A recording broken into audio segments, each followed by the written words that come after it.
સહજાનંદ સ્વામી મહારાજની જય, હરિકૃષ્ણ મહારાજની જય, લક્ષ્મી નારાયણ દેવની જય, રાધા રમણ દેવની જય, વડતાલ ધામની જય, નીલકંઠ પ્રભુની જય. સ્વામિનારાયણ હરે, સ્વામિનારાયણ હરે. વચનામૃત 66 શાસ્ત્રના શબ્દછલનું ચતુર્ભુજનું વાતનું.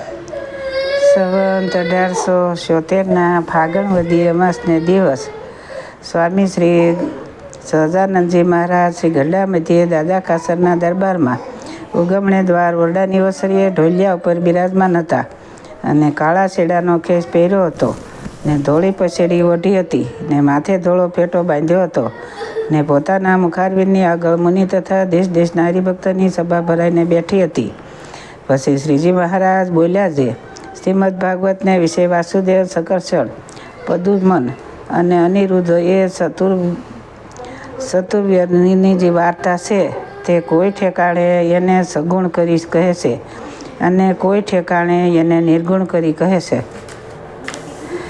જ્યારે નિર્ગુણ કરીને કહે છે ત્યારે વાસુદેવ ભગવાનને કહે છે અને જ્યારે સગુણ કરીને કહે છે ત્યારે શકર્ષણ, અનિરુદ્ધ, પ્રદ્યુમ્ન કહે છે. માટે જ્યારે નિર્ગુણપણે કહ્યા હોય ત્યારે સાંભળનારાની ને વાસનારની મતિ ભમી જાય છે અને એમ જાણે છે કે જે ભગવાનને તો આકાર નથી તે સમજનારાની અવળી સમજણ છે. અને શાસ્ત્રમાં જે શબ્દ છે તે એકાંતિક ભક્ત વિના બીજાને સમજાતા નથી. તે કયા શબ્દ તો જે ભગવાન સ્વરૂપ છે, જ્યોતિ સ્વરૂપ છે, નિર્ગુણ છે ને સ્વતંત્ર વ્યાપક છે એવા વચન સાંભળીને મૂર્ખ હોય તે એમ જાણે છે શાસ્ત્રમાં તો ભગવાનને અરૂપ જ કહ્યા છે. અને જે એકાંતિક ભક્ત હોય તે તો એમ જાણે છે શાસ્ત્રમાં ભગવાનને જે અરૂપને નિર્ગુણ કહ્યા છે તે તો માયિક એવા જે રૂપને ગુણ તેના નિષેધને અર્થે કહ્યા છે. પણ ભગવાન તો નિત્ય દિવ્ય મૂર્તિ છે અને અનંત કલ્યાણ ગુણે યુક્ત છે અને તેજના પુંજરૂપ કહ્યા છે. તે તો મૂર્તિ વિના તેજ હોય નહીં. માટે એ તેજ તે મૂર્તિનું છે. જેમ અગ્નિની મૂર્તિ છે તે મૂર્તિમાંથી અગ્નિની જ્વાળા પ્રગટ થાય છે. તેણે કરીને તે અગ્નિની મૂર્તિ દેખાતી નથી અને જ્વાળા દેખાય છે.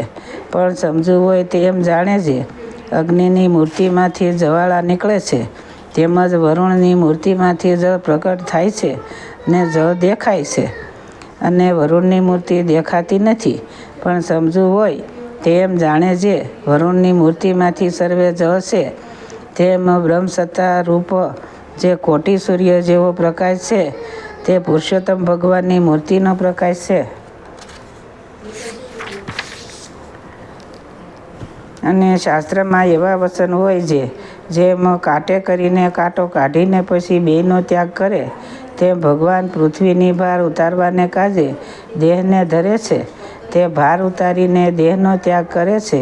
એવા જે શબ્દ તેને સાંભળીને મૂર્ખ હોય તે ભૂલા પડે છે અને ભગવાનને અરૂપ સમજે છે. પણ ભગવાનની જે મૂર્તિ તેને દિવ્ય જાણતા નથી. અને એકાંતિક ભક્ત હોય તે તો એમ જાણે છે જે જ્યારે શ્રીકૃષ્ણ ભગવાન અર્જુનની પ્રતિજ્ઞા રાખવાને કાજે બ્રાહ્મણનો પુત્ર લેવાને ગયા ત્યારે દ્વારિકામાંથી રથ ઉપર બેસીને અર્જુન સહિત ચાલ્યા. તે લોકાલોક પર્વતને ઉલ્લંઘીને માયાને જે અંધકાર તેને સુદર્શન ચક્રે કરીને કાપી ને તેને વિશેષ થને રથને આંકીને અને તેજ પુંજને વિશે પ્રવેશ કરીને ભૂમા પુરુષ પાસેથી બ્રાહ્મણના પુત્રને લઈ આવતા હવા માટે શ્રીકૃષ્ણ ભગવાન દિવ્ય મૂર્તિ હતા. તો તેને પ્રતાપે કરીને લાકડાનો જે રથ અને પંચભૂતના દેહવાળા જે ઘોડા તે સર્વે દિવ્ય ને માયા પર જે ચૈતન્ય તે રૂપે થતા હવા. અને જો દિવ્ય રૂપ ન થયા હોત તો જેટલું માયાનું કાર્ય હોય તેટલું માયામાં જ લીન થાય. પણ માયાથી પર જે બ્રહ્મ ત્યાં સુધી પહોંચે નહીં. માટે જે ભગવાનની મૂર્તિને પ્રતાપે માયિક પદાર્થ હતા તે પણ અમાયિક થયા. એવું જે ભગવાનનું સ્વરૂપ તેને મૂર્ખ હોય તે માયિક સમજે. અને જે એકાંતિક સંત છે તે તો ભગવાનની મૂર્તિને અક્ષરાતીત સમજે.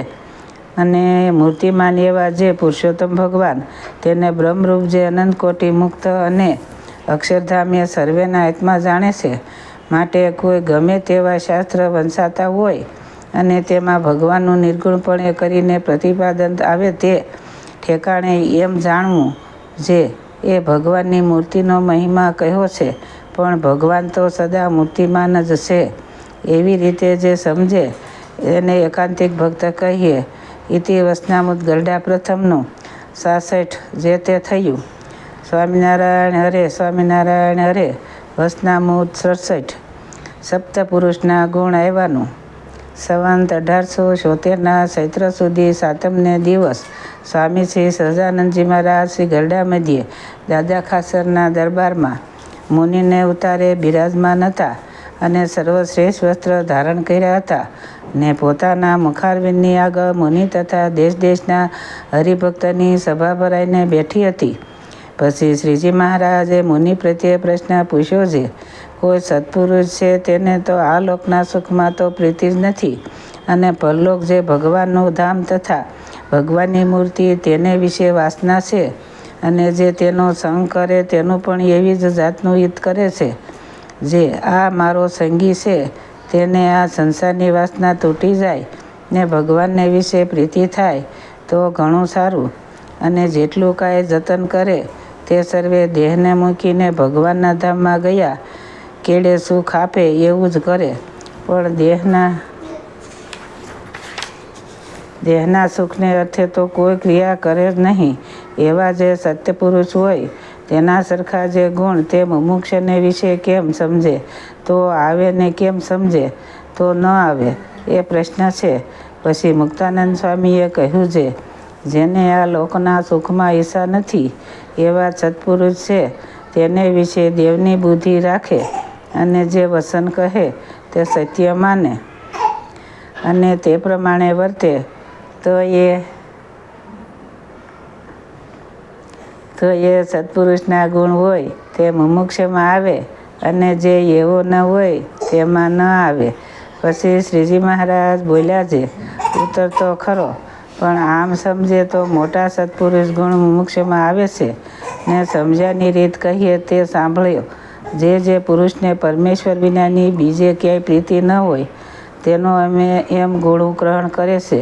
આ પુરુષ તો અતિશય મોટા છે અને એને આગળ લાખો માણસ હાથ જોડીને ઊભા રહે છે તો પણ લેશ માત્ર સંસારના સુખને ઈચ્છતા નથી.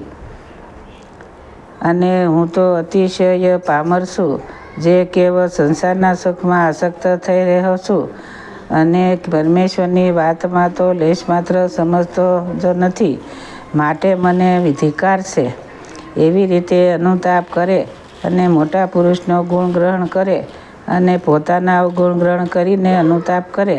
પછી એમને એમ પરિતાપ કરતે કરતે એના હૃદયને વિશે વૈરાગ ઉપજે અને પછી તેમાં સત્પુરુષના જેવા ગુણ આવે. હવે જેના હૃદયમાં સત્પુરુષના ગુણ ન જ આવે તેના લક્ષણ કહીએ તે સાંભળો. જે પુરુષ એમ સમજે જે આ મોટા કહેવાય છે પણ વિવેક તો કાંઈ પ્રકારનો નથી, અને ખાતા પીતા પણ આવડતું નથી, અને ઓઢતા પહેરતા પણ આવડતું નથી, અને પરમેશ્વરે સુખ ઘણું આપ્યું છે તેને ભોગવતા પણ આવડતું નથી, અને કોઈને આપે છે તે પણ વિવેક વિનાનું આપે છે. એવી રીતે સત્પુરુષમાં અનંત પ્રકારના અવગુણ પરઠે એવો જે કુમતી પુરુષ હોય તેને વિશે કોઈ કાળે સત્પુરુષના ગુણ આવે જ નહીં. ઇતિ વચનામૃત ગરડા પ્રથમનું 67 જે તે થયું. સહજાનંદ સ્વામી મહારાજની જય. હરિકૃષ્ણ મહારાજની જય. વડતાલ ધામની જય. સૌને મારા જાજાથી જય સ્વામિનારાયણ.